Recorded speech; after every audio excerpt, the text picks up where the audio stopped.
With over 4 different gas blowback MP7s available on the market, today we want to figure out if the VFC is the one you should choose. Let's do that thing we like to do and review it.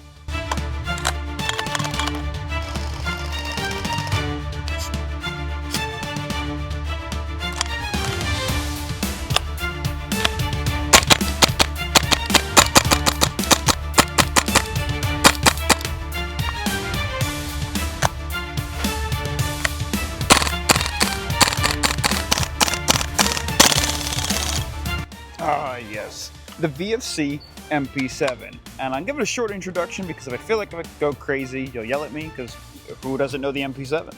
But first, a huge thank you to our channel members who continue to support this channel and make all of these videos possible. Love you guys. First off, a fellow airsofter was looking to rehome their MP7 on the Hop-Up app, and I hopped on that quickly. We did an unboxing video where I mentioned the user said it was busted and all the BBs were rolling straight out the front. After I took a look at the hop-up and the end pass, I quickly realized the end pass was adjusted to let no gas out, and that's how I came into possession of one of the most popular SMGs on the market.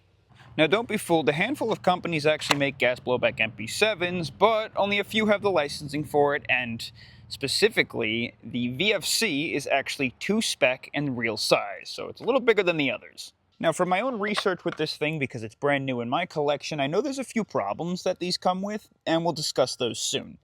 But for now, I'll go ahead and pop the can off, because this actually doesn't come with it, I added this on.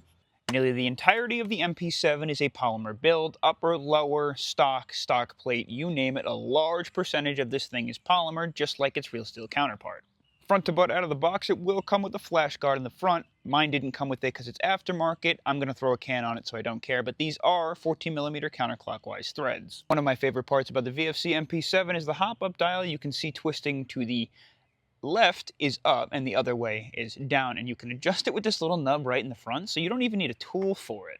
Attachment points are ambidextrous on the left and right side of the front rail. It's got plenty of rail space on the sides for lights and lasers, the bottom for any of your grips, and the top for any of your optics. Sling attachment points ambidextrous on both the rear sides of the rail, in case you don't like the front ones. Ambidextrous bolt catches and release, and ambidextrous fire selector switch. Trigger sports a blade style safety, so you gotta make sure you're making full contact, otherwise it won't press down. I guess I understand why they'd add that, but it also has a safety selector anyway, so I don't know. I wish it didn't have it. The charging handle has that popular squeeze and pull that a lot of different replicas have nowadays, including your ARs. And lastly is stock with 2 more ambidextrous sling attachment points and a button that you push upwards that'll allow you to pull the position of the stock out to the 2nd position and then a little further to the 3rd position. So there's 1, 2, and 3 adjustments. Generally speaking, there's no creaking, no wobbling, no rattling from anything. The front has a little bit of movement in it, but not a whole lot. You wouldn't really notice it. The stock wobbles a little back and forth when it's fully closed. When open, same amount of wobble, and when it's last position, same amount of wobble. And again, if you really wanted to, you can actually pull this guy all the way out by pulling this tab and lifting it out. Things worth noting, the hop-up clicks into place, which is nice to see, feels higher quality. The trigger when the hammer is set is very mushy at the start. The brake, you don't feel it in the finger, but it snaps pretty quickly. There's a little bit of over travel. And the reset is long, not really firm at all. Again, you can't really feel it in the finger, you just hear it. It's not so great. From both fire selector switches, noticeably clicks nicely in place, and there's very little movement and wiggle room in between each setting, and it feels very similar on the opposite side. It's not like one side is worse than the other. Something I did notice is the bolt is very hard to hold open from the right side of the index bolt release. However, if you switch it over to the thumb portion, it's very easy to get the bolt to lock open. No problem. In order to release it, the index and the thumb both work even just fine. Next is the mags. They insert like this, and you can remove them by this index or thumb paddle, pushing it downwards. When they are in, there's very little movement up and down, a good bout front to back, and a little bit side to side. They pop out nice and easily. Your fill valve is on the base with the plastic base plate. It's an entirely aluminum mag. Gas valve is on the back, router on the back, thick feed lips, and a channel for you to load your BBs. You have to pull this guy all the way down in order to load them, and they can load all the way from the bottom up to this point. A huge plus is at the right angle, they are completely loadable by the electric speed loader, but in order to get the last couple, you're going to have to pull back the follower. Oh, and what are you doing? Pick up a patch. Alongside those 0.30 gram BBs we'll be loading into everything today that we use, we're also running can of propane with a Jaeger precision adapter. With nearly all gas mags, you're going to want to focus on a 7 to 10 second gas fill so you don't overgas the mags and get an overspill of liquid propane. I'm going to max these things out because I'm just trying to abuse test it and see the absolute maximum amount of shots we can get out of every fill. Now, something inherently popular with the VFC MP7s is the fact that when you do shoot them, they have this tinging aluminum noise from the nozzles slamming back on the rear of the bolt.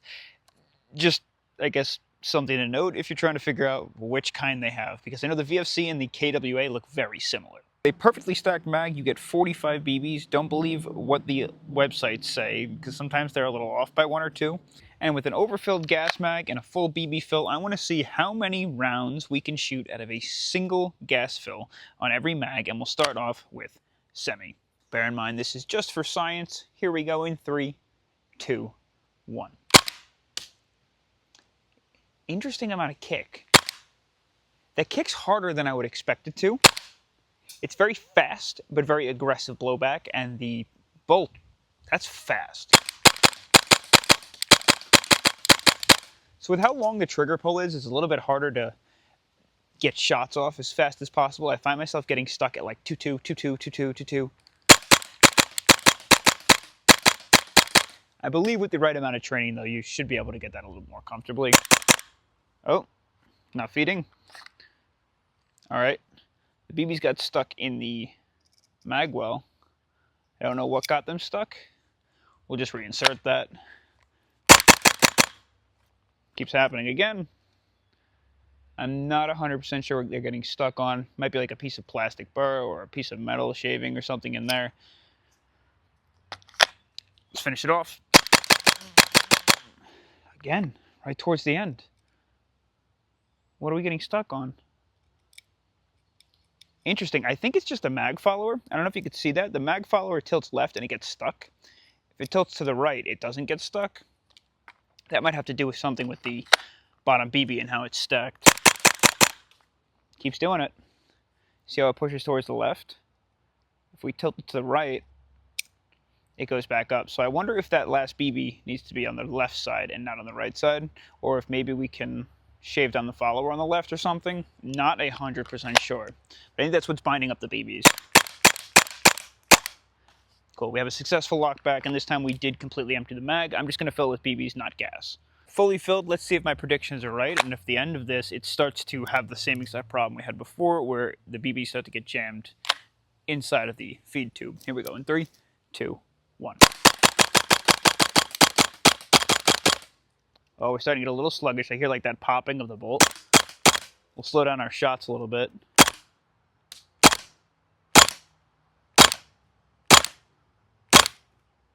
Oh. Yeah, we got stuck again. See, every time that thing tilts to the left, if I pull it down and move it to the right a little bit, I don't know if you saw that drop. See that? A lot of wiggle room there.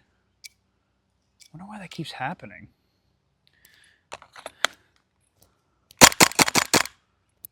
Same thing.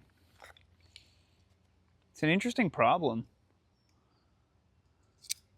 If you pull it down and release it pretty aggressively, it starts to relax.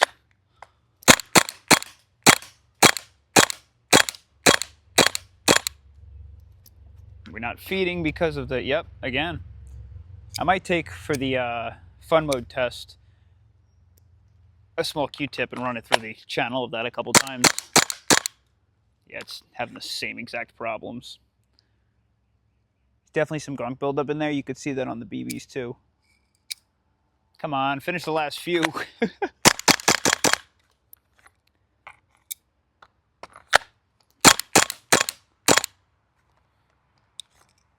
Every single time I get like 2 or 3 shots, and then it's the same problem again. You see that getting stuck? Just don't know what it's getting stuck on. I think it's the follower, but I don't know.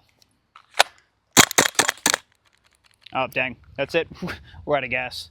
So we filled 2 mag fills of BBs on 1 gas fill. It's not too bad. I think with a little cooldown, like I didn't give it this time, we might have been able to finish those last 2 shots. We also wasted a bunch shooting without the BBs feeding, so 2 mags, I would say, no problem.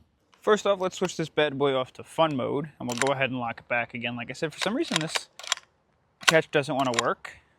It only works to release the bolt. Is none of them going to work now? There we go. Super weird. We've got a brand new filled mag with BBs, and what I did was I set the follower on the right side after wiping down the inside track, and we'll see if that changes anything like I had theorized originally.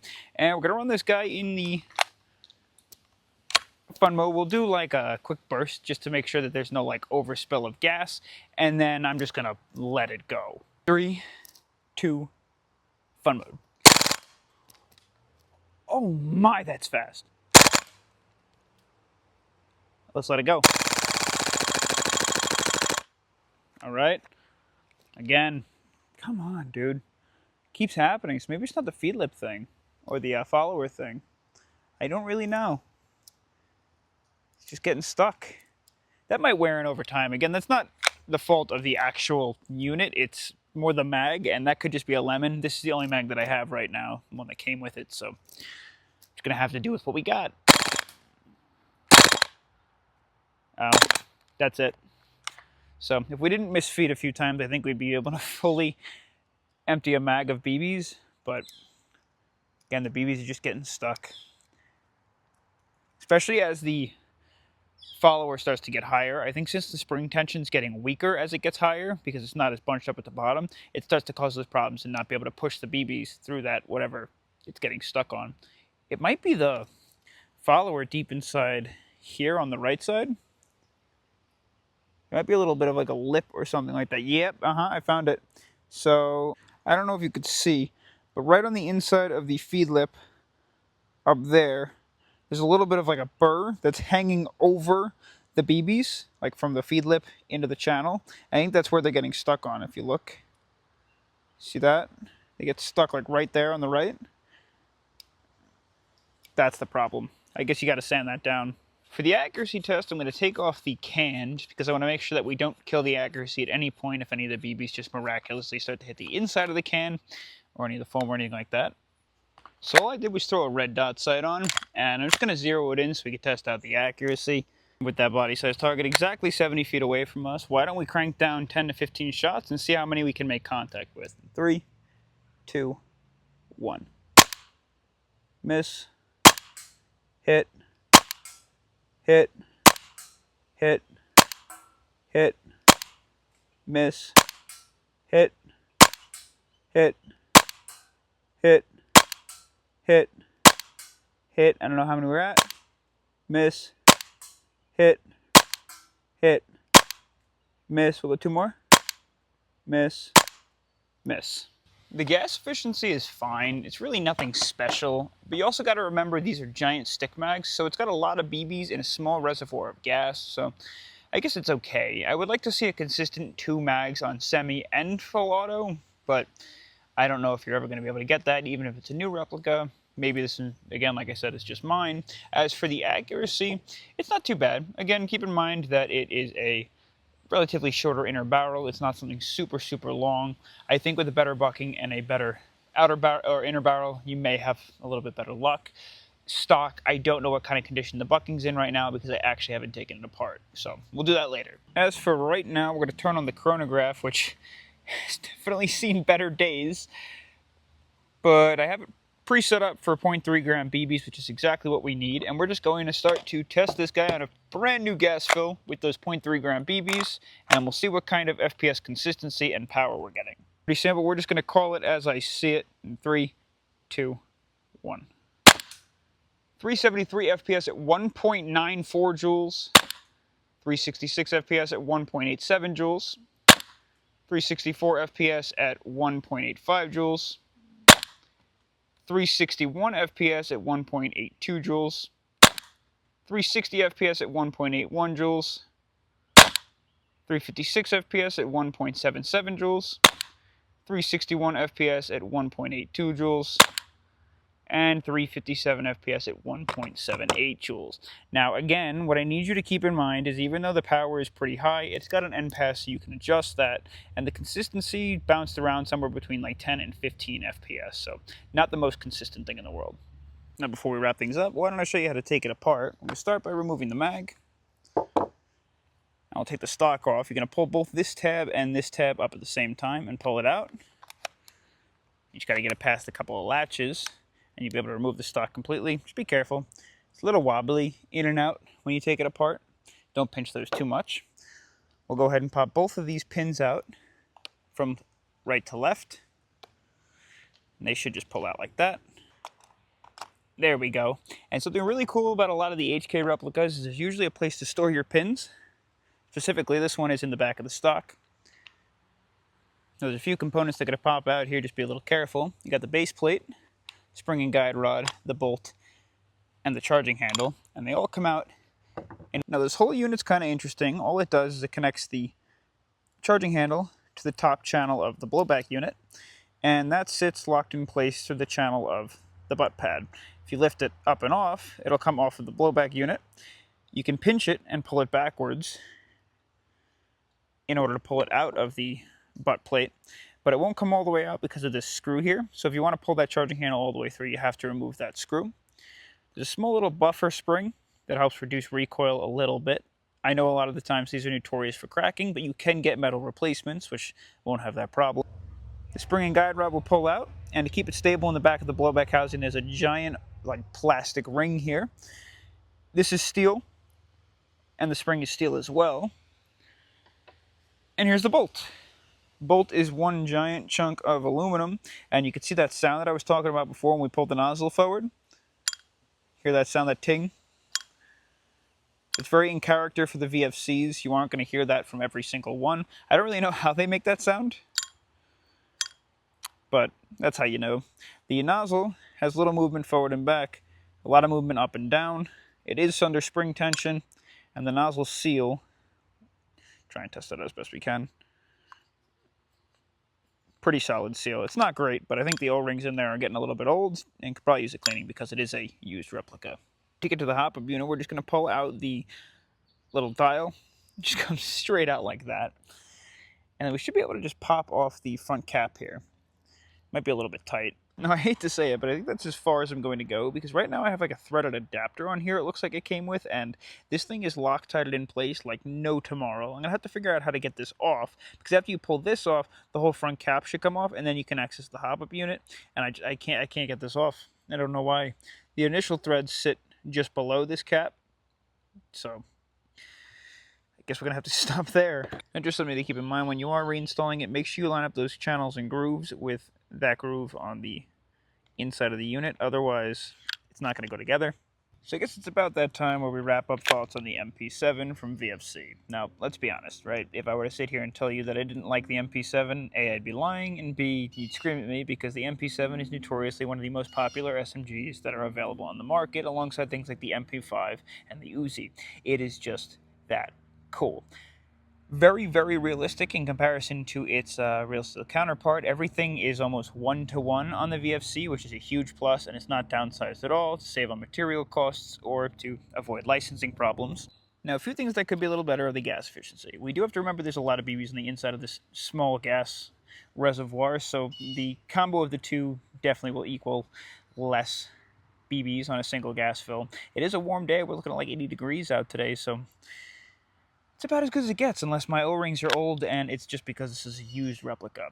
The end pass also has a small effect to that, and we can adjust that, which is really cool straight out of the box. You have all these adjustments, so you can get it ready for indoor fields, you can get it ready for outdoor fields, and it's super simple. You just have to access the end pass on the inside of the nozzle by a simple takedown. Not super fast, but not super difficult.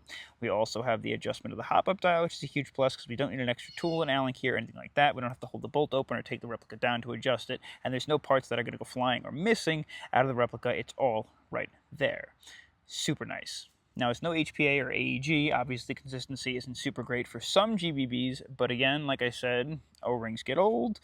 The hop-up might be a little wonky. It could use an aftermarket bucking and barrel, so those things can help a ton, but it is also an SMG, so if you're looking for the maximum accuracy, like a sniper, this just isn't the way to go, but it works.